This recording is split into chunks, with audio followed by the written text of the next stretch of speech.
Hi friends, நான் Ajith Kumar, body building and fitness trainer. இன்னைக்கு நம்ம இந்த வீடியோல என்ன ஒர்க் அவுட் பார்க்க போறோம் அப்படின்னு பாத்தீங்கன்னா, shoulders and apps work out தான் பண்ண போறோம். லாஸ்ட் டைம் பாத்தீங்கன்னா மண்டே வந்து லெக் ஒர்க் அவுட் பண்ணோம். இன்னைக்கு வந்து டியூஸ்டே வந்து shoulders and apps work out தான் பண்ண போறோம். ஷோல்டர்ஸ் அண்ட் ஆப்ஸ்க்கு என்ன மாதிரி ஒர்க் அவுட் பண்ணலாம் அப்படிங்கறத பாக்குறதுக்கு முன்னாடி நம்ம சேனலை சப்ஸ்கிரைப் பண்ணாதவங்க சப்ஸ்கிரைப் பண்ணிருங்க. மறக்காம அந்த பெல் பட்டனை கிளிக் பண்ணிருங்க. அப்பதான் நான் நெக்ஸ்ட் வீடியோ அப்லோட் பண்ணாலும் உடனே உங்களுக்கு நோட்டிபிகேஷன் வரும். உங்களுக்கு weight loss, weight gain, body building and fitness பத்தி ஏதாவது டவுட்ஸ் இருந்துச்சுன்னா என்னோட இன்ஸ்டாகிராம் ஐடி கொடுத்துருக்கேன். அதுக்கு டெக்ஸ்ட் பண்ணி உங்களுக்கு என்ன டவுட்னாலும் கேளுங்க, நான் உங்களுக்கு ரிப்ளை பண்றேன். ஃபர்ஸ்ட் நம்ம ஆப்ஸுக்கு ஒர்க் அவுட்டை கம்ப்ளீட் பண்ணிடலாம். அதுக்கப்புறமேட்டு ஷோல்டர்ஸ் ஒர்க் அவுட் பண்ணலாம்.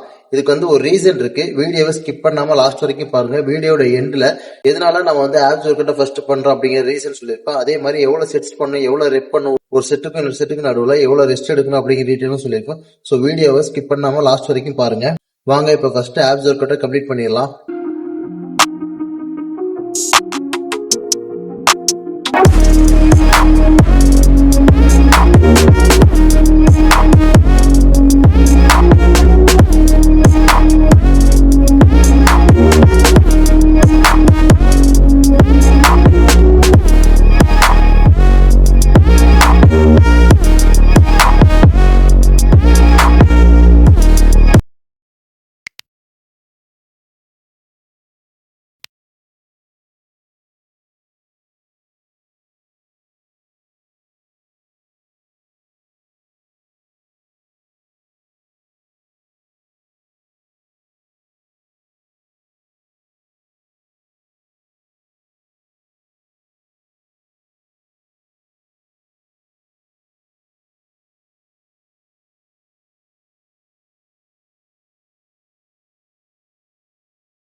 இப்ப ஆப்ஸ் ஒர்க் அவுட் கம்ப்ளீட் பண்ணிட்டோம். நெக்ஸ்ட் பாத்தீங்கன்னா ஷோல்டர்ஸ்க்கான ஒர்க் அவுட்ஸ் பண்ணலாம்.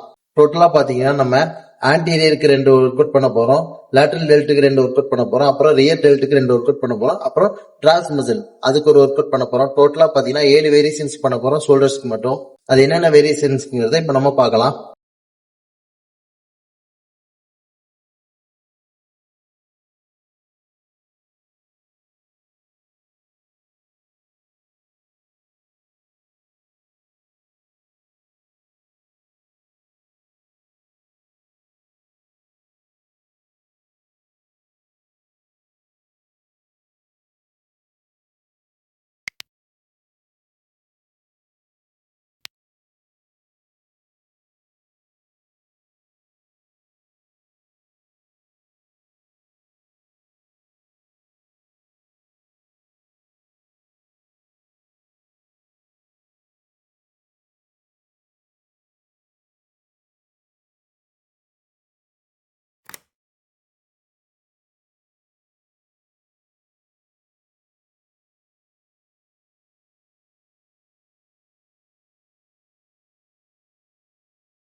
ஓகே ஃப்ரெண்ட்ஸ், வெயிட்லேயே இருந்து ஷோல்டர்ஸ் அண்ட் ஆப்ஸுக்கு என்னென்ன வேரியேஷன்ஸ் ஆஃப் ஒர்க் அவுட் பண்ணலாம் அப்படிங்கிறத பார்த்தோம்.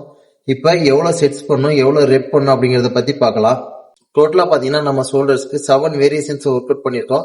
அதாவது நம்மளோட ஆன்டியர் டெல்ட்டுக்கு 2 ஒர்க் அவுட் பண்ணியிருப்போம், லேட்டரல் டெல்ட்டுக்கு 2 ஒர்க் அவுட் பண்ணியிருப்போம், அதே மாதிரி பார்த்தீங்கன்னா ரியர் டெல்ட்டுக்கு 2 ஒர்க் அவுட் பண்ணியிருப்போம், அப்புறம் டிராப்ஸ் மசிலுக்கு ஒரு ஒர்க் அவுட் பண்ணியிருப்போம். ஸோ டோட்டலாக 7 ஒர்க் அவுட் பண்ணியிருப்போம். இதில் நம்ம டெல்ட்டுக்கு பண்ண ஒர்க் அவுட் எல்லாமே பார்த்தீங்கன்னா 3 செட்ஸ் வச்சு பண்ணுங்க. ஒவ்வொரு செட்ஸுக்கும் 10 to 15 ரெப்பிடேஷன்ஸ் பண்ணுங்க. அதே மாதிரி ஒவ்வொரு செட்ஸுக்கும் நடுவில் 30 செகண்ட்ல இருந்து 45 செகண்ட்ஸ் மட்டும் ரெஸ்ட் எடுங்க. அதுக்கு மேல எடுக்காதீங்க.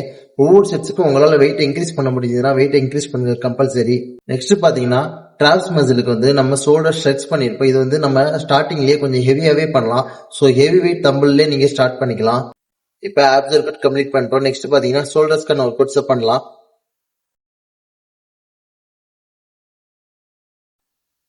டோட்டலா பாத்தீங்கன்னா நம்ம ஆன்டீரியர். ஓகே ஃப்ரெண்ட்ஸ், இப்போ வீடியோட ஸ்டார்ட்ல பாத்தீங்கன்னா நம்ம ஆப்ஸ் ஒர்க் அவுட்டை ஃபர்ஸ்ட் கம்ப்ளீட் பண்ணிடலாம் அப்படின்னு சொல்லியிருந்தோம். அதுக்கு என்ன ரீசன் அப்படின்னு பாத்தீங்கன்னா நம்ம ஷோல்டர்ஸ் ஒர்க் அவுட் பண்ணிட்டு எப்பயுமே ஷோல்டர்ஸ் இல்ல நம்ம மெயின் மசிலுக்கு ஒர்க் அவுட் பண்றோம் அப்படிங்கும்போது கடைசியா வந்து நீங்க ஆப்ஸ் இந்த மாதிரி பண்ணும்போது உங்களுக்கு டயர்ட் ஆயிடுச்சுன்னா நீங்க ஆப்ஸ் ஒர்க் அவுட் வந்து ஸ்கிப் பண்ணிடுவீங்க. நம்ம மைண்ட் வந்து எப்பயுமே டயர்ட் ஆயிடுச்சு அப்படின்னா சரி ஓகே ஆப்ஸ் கூட நாளைக்கு பண்ணிக்கலாம் அப்படிங்கிற மாதிரி ஒரு மைண்ட் செட்டுக்கு போயிடும். திரும்ப நாளைக்கு நம்ம மசில ஃபர்ஸ்ட் ட்ரெயின் பண்ணோம்னா டயர்ட் ஆயிடுச்சுன்னா திரும்ப ஆப்ஸ் ஒர்க் கூட ஸ்கிப் பண்ணிடுவோம். ஸோ அந்த ஸ்கிப் பண்ணாம இருக்கிறது தான் ஃபர்ஸ்ட் வந்து ஆப்ஸுக்கு நம்ம வந்து ஒர்க் அவுட் பண்ணிட்டோம் அப்படின்னா அதுக்கப்புறமேட்டு பாத்தீங்கன்னா நம்ம மெயின் மசிலுக்கான ஒர்க் அவுட் வந்து என்னைக்குமே நம்ம ஸ்கிப் பண்ண மாட்டோம். இப்போ ஆப்ஸ் பண்ணிட்டு நம்ம ஷோல்டர்ஸ் பண்றோம்னா ஷோல்டர்ஸ் வந்து நம்ம இன்னொரு நாள் பண்ணிக்கலாம் அப்படின்னு சொல்லி நம்ம என்னைக்குமே வந்து ஸ்கிப் பண்ண மாட்டோம். ஸோ ஆப்ஸ் ஒர்க் அவுட் பண்றது கொஞ்சம் ஈஸியா தான் இருக்கும் ஃபர்ஸ்ட் நீங்க ஸ்டார்டிங்ல பண்ணும்போது. ஸோ ஈஸியா கம்ப்ளீட் பண்ணிட்டீங்க அப்படின்னா நெக்ஸ்ட் பாத்தீங்கன்னா உங்களோட மெயின் மசிலுக்கு நீங்க ஒர்க் அவுட் பண்றதுக்கு உங்களுக்கு ஈஸியா இருக்கும். இதே நீங்க மெயின் மசில ஃபர்ஸ்ட் டார்கெட் பண்ணிட்டு அதுக்கப்புறமேட்டு ஆப்ஸுக்கு ஒர்க் அவுட் பண்ணும்போது பாத்தீங்கன்னா டயர்டா இருக்கும், நீங்க ஒர்க் அவுட் பண்ண மாட்டீங்க, ஸ்கிப் பண்ணிடுவீங்க. மற்றபடி உங்களால ஃபர்ஸ்ட் மெயின் ஒர்க் அவுட் பண்ணிட்டு கடைசியா வந்து ஆப்ஸ் ஒர்க் அவுட் ஸ்கிப் பண்ணாம பண்ண முடியும்னா நீங்க ஆப்ஸ் ஒர்க் அவுட் லாஸ்டா கூட பண்ணலாம், ஒன்றும் பிரச்சனை கிடையாது. ஓகே ஃப்ரெண்ட்ஸ், இன்னைக்கு வீட்லயே இருந்து ஷோல்டர்ஸ் அண்ட் ஆப்ஸுக்கு என்னென்ன வேரியேஷன்ஸ் ஆஃப் ஒர்க் அவுட் பண்ணலாம் அப்படிங்கிறத பார்த்தேன். இந்த வீடியோ உங்க எல்லாருக்கும் ரொம்ப யூஸ்ஃபுல்லா இருக்குன்னு நினைக்கிறேன். எல்லாரும் மறக்காம நம்ம சேனலை சப்ஸ்கிரைப் பண்ணிருங்க, அப்புறம் அந்த பெல் பட்டனை கிளிக் பண்ணிருங்க. அப்பதான் நான் நெக்ஸ்ட் இந்த வீடியோ அப்லோட் பண்ணாலும் உடனே உங்களுக்கு நோட்டிபிகேஷன் வரும். உங்களுக்கு weight loss, weight gain, body building and fitness பத்தி ஏதாவது டவுட்ஸ் இருந்துச்சுன்னா என்னோட இன்ஸ்டாகிராம் ஐடி கொடுத்துருக்கேன். அதுக்கு டெக்ஸ்ட் பண்ணி உங்களுக்கு என்ன டவுட்னாலும் கேளுங்க, நான் உங்களுக்கு ரிப்ளை பண்றேன். தேங்க்யூ.